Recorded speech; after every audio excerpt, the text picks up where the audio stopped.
Olá pessoal, estamos aqui agora com o módulo 2 do Direito Ambiental no PCI Concursos e nesse módulo 2 nós vamos falar ainda dos fundamentos do direito ambiental brasileiro, uma segunda parte desse tema, tratando da hermenêutica jurídica, da teoria da interpretação, de como isso tem influenciado o nosso direito ambiental e dos principais aspectos do meio ambiente na nossa Constituição de 1988, na Constituição Federal, como isso foi tratado pela Constituição, quais são os principais dispositivos constitucionais que estabelecem uma proteção ao meio ambiente.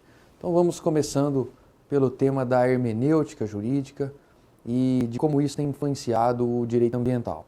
É evidente que o direito ambiental, como acontece com outros ramos, é hoje influenciado pelo pensamento jurídico que prevalece nos dias atuais. Então é evidente que o que se produz de maneira dominante no pensamento jurídico internacional e especificamente nacional é aquilo que influencia o pensamento dos aplicadores do direito ambiental. Quer dizer que o pensamento jurídico contemporâneo e as teorias que prevalecem nesse pensamento influenciam decisivamente o direito ambiental. Nesse aspecto é importante mencionar o caráter fundamental do direito ao ambiente equilibrado.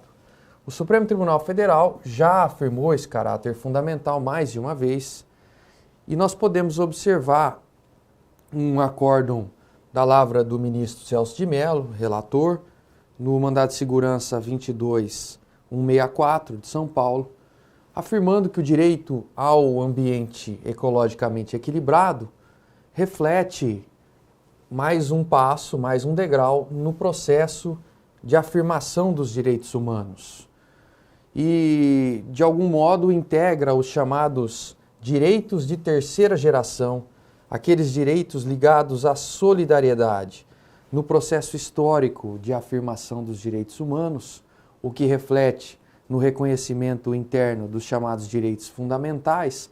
O direito ao ambiente equilibrado integra os chamados direitos de terceira geração ligados ao ideal de solidariedade e constituem, ele reafirma, um momento importante no processo de desenvolvimento, expansão e reconhecimento dos direitos humanos, valores fundamentais indisponíveis para a sociedade.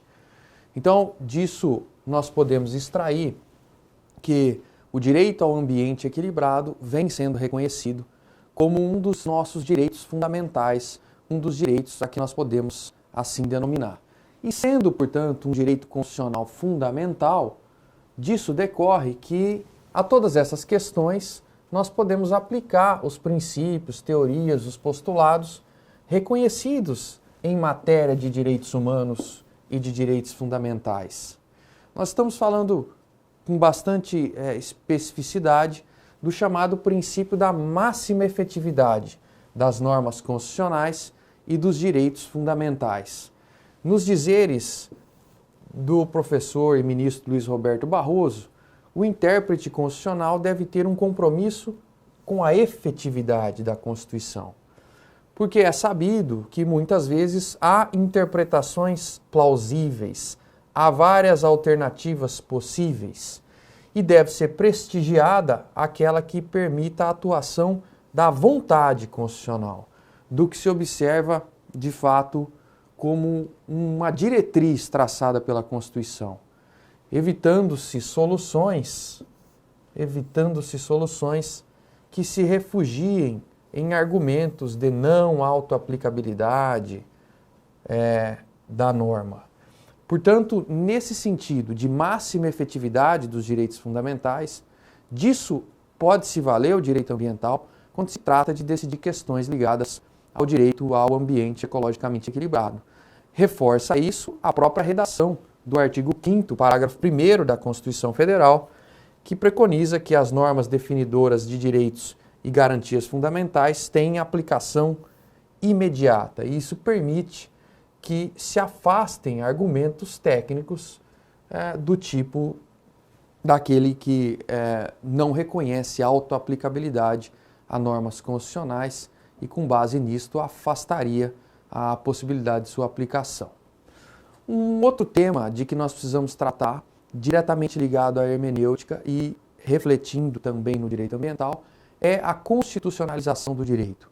Um movimento que se iniciou em vários estados ao redor do mundo, ligeiramente tardio no Brasil, mas muito presente, ao menos nas 2 últimas décadas, no nosso direito também, e muito importante para os diversos ramos do direito.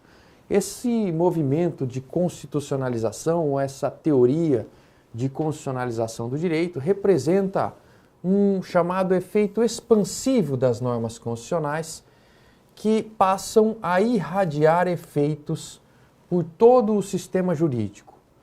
E disso é possível extrair 3 principais efeitos. Bom, primeiro, a possibilidade de aplicação direta e imediata da Constituição a muitos casos.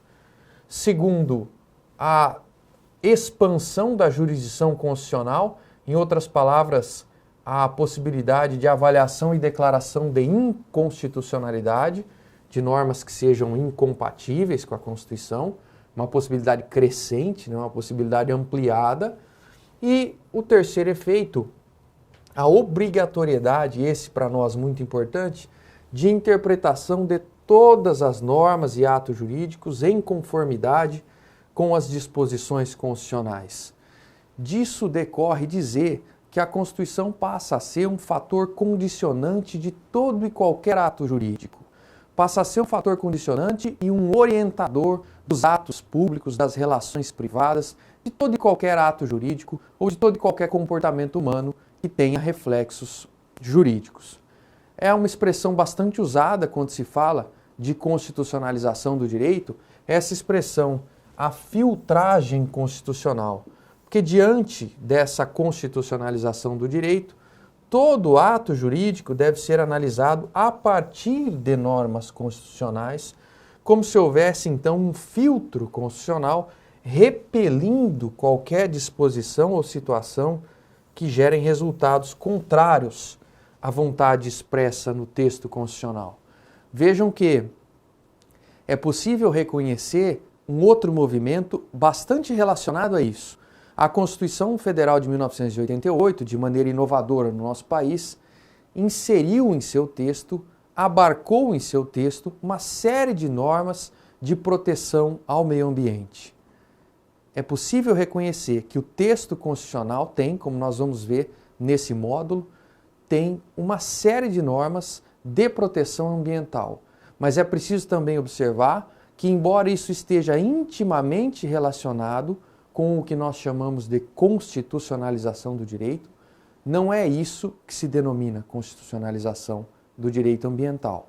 Constitucionalização do direito ambiental é esse efeito expansivo da Constituição que passa a se irradiar sobre todo o ordenamento jurídico e, por que não, também sobre o direito ambiental, e assim produz efeitos expandindo as possibilidades das disposições constitucionais e orientando, norteando toda e qualquer atividade jurídica nesses ramos.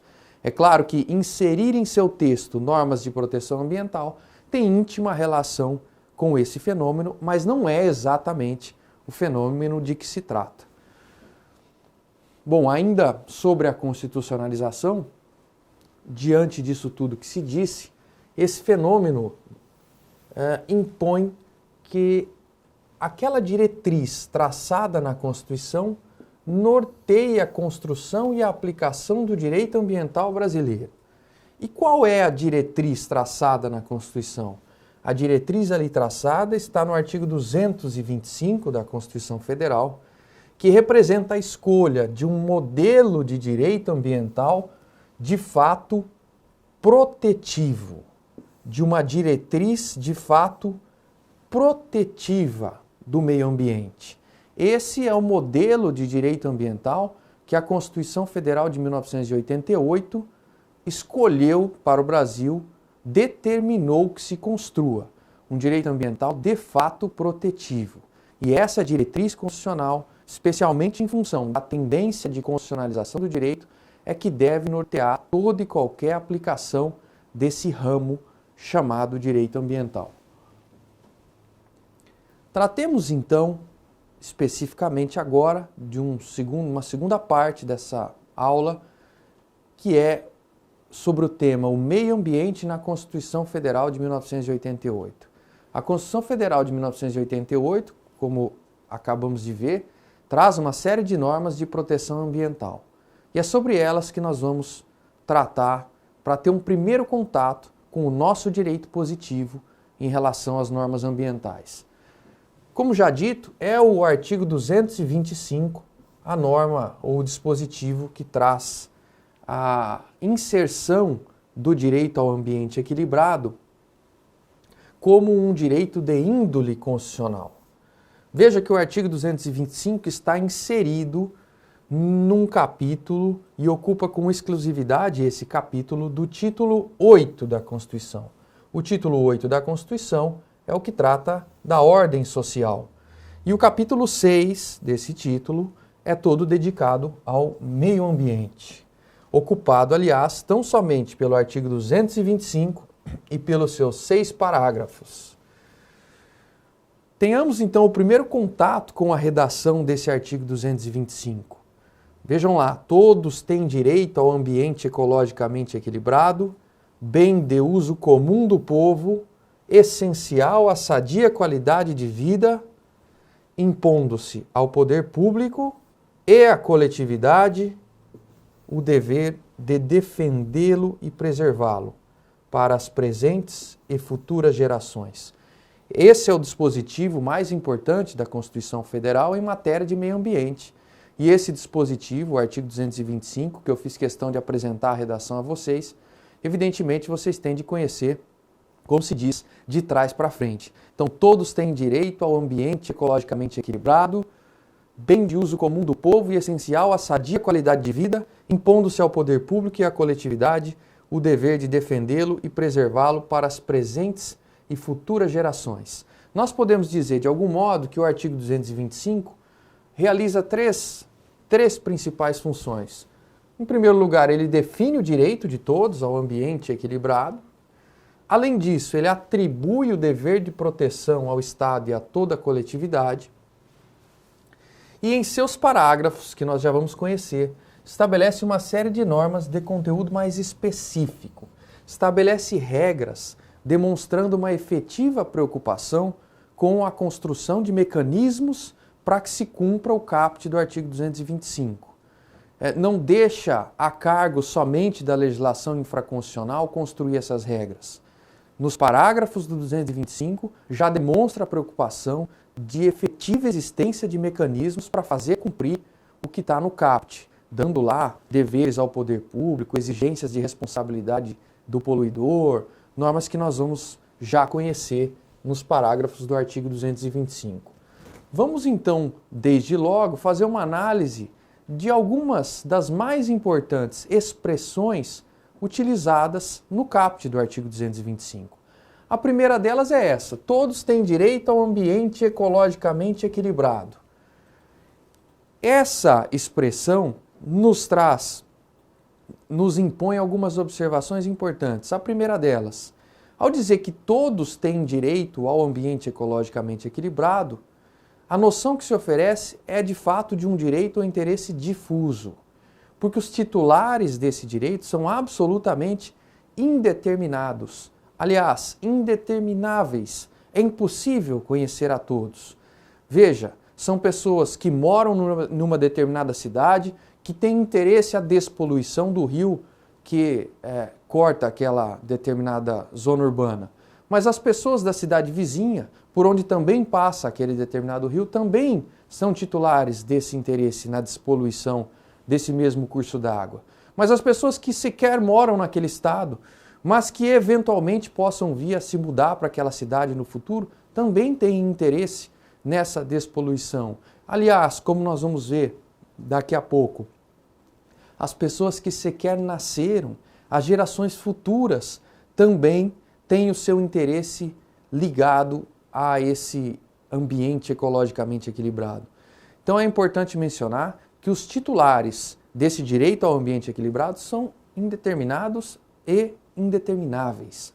Além disso, não importa a sua condição jurídica, se é cidadão brasileiro, se é estrangeiro, se reside aqui ou não reside aqui, se está no regular gozo de seus direitos ou não, não importa. Todos os seres humanos têm direito a esse ambiente equilibrado. Aliás, cresce o entendimento de que não só os seres humanos têm esse direito. Discute-se já com bastante seriedade sobre a possibilidade de se reconhecer direito subjetivo aos animais, direito subjetivo a outros seres vivos que não integram a espécie humana. Então, é importante sim observar que a redação do caput do artigo 225 possibilita todas essas interpretações, porque utilizou de uma expressão bastante ampla, de modo a abarcar todas essas concepções. Além disso, está lá dito no caput do artigo 225, meio ambiente essencial à sadia qualidade de vida. Essa expressão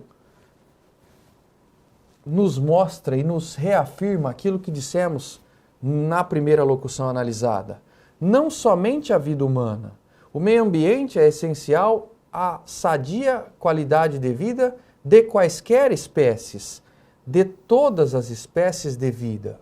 É um reforço da ideia dessa possibilidade de uma visão, como nós vimos no primeiro módulo, biocêntrica do direito ambiental, ou ecocêntrica.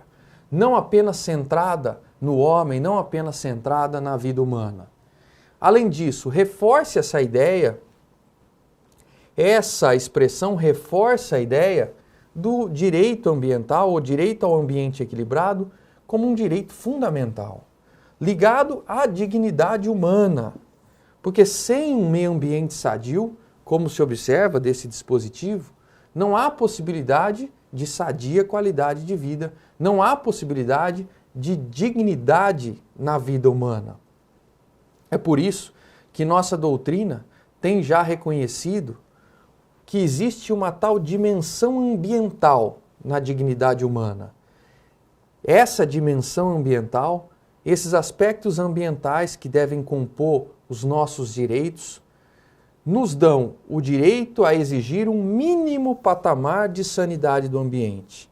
E a isso nós damos o nome de mínimo existencial ecológico. Direito ao mínimo existencial ecológico, que é esse patamar mínimo de proteção ambiental que nos garante uma mínima qualidade de vida e uma mínima dignidade. Essa é a importância dessa locução, dessa expressão também usada no caput do artigo 225. Há uma outra expressão também usada. Lá está dito que o meio ambiente é um bem de uso comum do povo.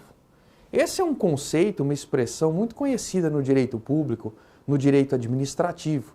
Dentre os bens públicos, uma das categorias dos chamados bens de uso comum do povo representa bens que de fato podem ser indistintamente utilizados por quaisquer pessoas, independentemente de autorização. Bens que de fato são titularizados pelo Estado, têm o domínio do Estado, mas são utilizados livremente pelas pessoas sem necessidade de autorizações específicas. É verdade que, num certo sentido, isso pode ser transportado para a ideia do meio ambiente, porque o meio ambiente tem essa característica de ser titularizado por todas as pessoas indistintamente. Mas é verdade também que param por aí as semelhanças. É claro que o meio ambiente e a saúde, a sanidade do ambiente em que se vive não pode ser considerado uma propriedade da pessoa pública. Então, as semelhanças param por aí, porque a defesa do ambiente, embora incumba também, embora seja exigível do Estado, da pessoa pública, ela não é, de fato, disponível, propriedade para aquela pessoa pública, de maneira que ela possa defender ou não, conforme o seu interesse ou a sua vontade. Essa proteção ambiental que incumbe ao Estado é interesse de todos, da coletividade, e por isso exigível em face do próprio Estado, de maneira que a semelhança com bens públicos do domínio do Estado para por aí. É simplesmente observar que tem essa característica de ser um bem nitidamente difuso, de titularidade de todos, de toda a coletividade. E, finalmente, uma última expressão utilizada, a última locução utilizada lá no caput do artigo 225, é aquela que impõe ao poder público e à coletividade o dever de defender e preservar o ambiente para as presentes e futuras gerações. Em primeiro lugar, ressalta-se a responsabilidade do Estado e da iniciativa privada, do Estado e da esfera privada na proteção ambiental. O dever não é só do Estado, mas sim também da iniciativa privada, e isso está ressaltado lá no caput do artigo 225. Além disso, é bastante importante observar que se utiliza aí a expressão defender e preservar o ambiente para as presentes e futuras gerações. Disso se extrai um grande princípio do direito ambiental, talvez o mais belo dos princípios do direito ambiental, porque o mais ligado à ideia de solidariedade, que é o princípio da igualdade entre as gerações, ou também chamado da equidade intergeracional. Esse princípio preconiza que nós precisamos proteger o ambiente, que nós precisamos ter atividades sustentáveis para o nosso interesse, para o interesse das gerações presentes, mas também para os interesses das gerações futuras, das gerações que estão por vir. Então, isso impõe que o nosso direito ambiental seja construído de tal maneira a exigir uma sustentabilidade no tempo, uma sustentabilidade para o futuro de todas as atividades humanas. É por isso que é tão importante essa alocução final do caput do artigo 225, que atribui o direito ao ambiente equilibrado às gerações atuais e também às gerações futuras. Bom, de fato, a Constituição brasileira, a despeito da dificuldade dessa tarefa, ela cumpre o seu papel dispondo sobre uma diretriz protetiva que deve nortear a condução de todos os atos públicos e privados. O nosso direito ambiental deve ter um perfil protetivo, de fato, preservacionista. Mas não é só o que está no artigo 225. Os parágrafos do artigo 225, como eu havia mencionado a vocês, têm importantes regras mais específicas que devem ser observadas pela legislação infraconstitucional na construção do nosso arcabouço jurídico ambiental. Vejam que o parágrafo 1º do artigo 225 atribui uma série de deveres ao poder público justamente para que se faça cumprir aquela diretriz protetiva estabelecida no caput. O parágrafo 1º traz uma série de deveres ao poder público. Evidente que você que está aí nos assistindo deve abrir a Constituição no artigo 225. Evidente que você que estuda para concursos públicos nunca pode esquecer que deve sempre fazer esse estudo com a legislação, em conjunto com a legislação. Você pode estar estudando o seu caderno, pode estudar um livro de doutrina, pode estudar um resumo, pode estar assistindo uma videoaula, mas você sempre deve ter consigo a legislação de que se trata. A Constituição Federal, as leis infraconstitucionais que você está estudando. Esse estudo, fazendo uso sempre da legislação, facilita demais, reafirma as suas possibilidades de memorização, amplia suas possibilidades de memorização, te dá instrumentos para manusear a legislação no momento de fazer uma prova escrita, uma prova oral. Então é muito importante, é essencial estudar sempre com a legislação aberta. Então vamos voltar lá para o artigo 225 e você observa lá no parágrafo 1º uma série de deveres ao poder público, observa no parágrafo 2º uma regra especial para a exploração mineral, que não difere substancialmente da obrigação geral que se impõe a todos de reparar danos ambientais, mas que mostra que a Constituição tem uma preocupação muito grande com a mineração, e isso tem uma razão, porque de fato a mineração é uma atividade que causa intensa degradação. O parágrafo 3º do artigo 225 estipula uma regra geral das consequências jurídicas dos danos ambientais, com a sujeição de um infrator a 3 esferas distintas e independentes, de maneira concomitante, as esferas administrativa, civil e penal. O parágrafo 4º aponta alguns dos mais conhecidos ecossistemas existentes no país, dando-lhes a definição de patrimônio nacional.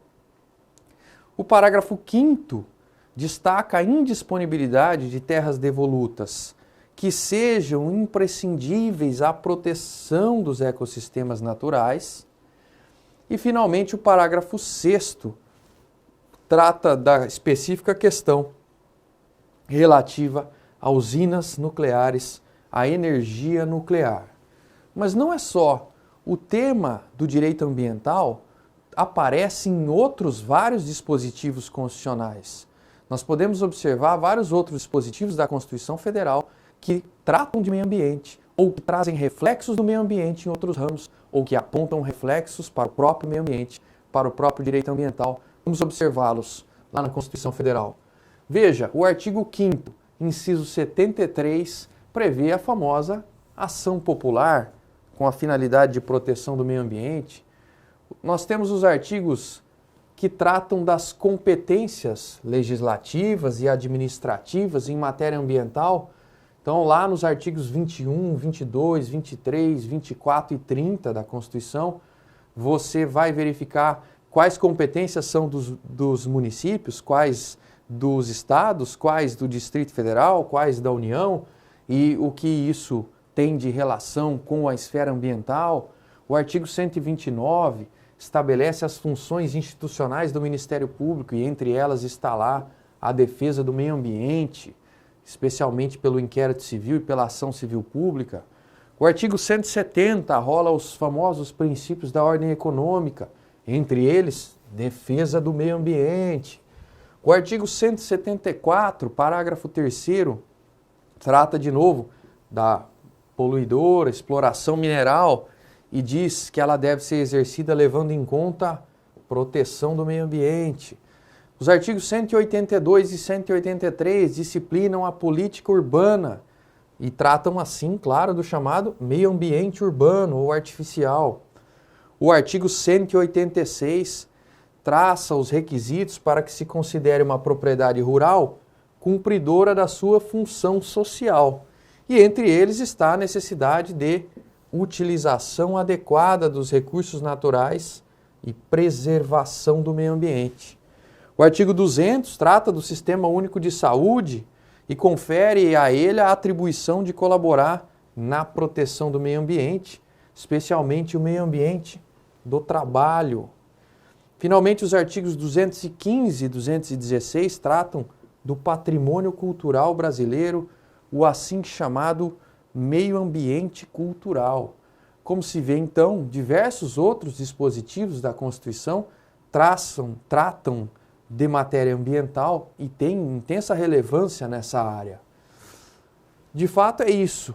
A Constituição, de algum modo, possibilita que se construa um arcabouço infraconstitucional numa diretriz protetiva, como ali reconhecido. E assim nós chegamos às nossas conclusões desse módulo 2, que podem ser resumidas em 3 pontos, em 3 itens. Em primeiro lugar, é possível observar que a Constituição, sem dúvida nenhuma, reconhece a intensa relevância do tema ambiental, já que trata desse tema em diversos de seus dispositivos. É possível observar também, segundo nossa jurisprudência, que já é reconhecido o caráter fundamental do direito ao ambiente equilibrado e ele pode ser inserido entre o rol daqueles chamados direitos fundamentais. E é possível também concluir que a Constituição adotou uma chamada diretriz protetiva dos recursos naturais do país, e é por isso que se tem que observar essa tendência, essa intenção de proteção em toda e qualquer atividade do nosso sistema jurídico ambiental. É esse o nosso módulo 2. No módulo 3 nós concluímos os fundamentos do direito ambiental brasileiro. Até lá!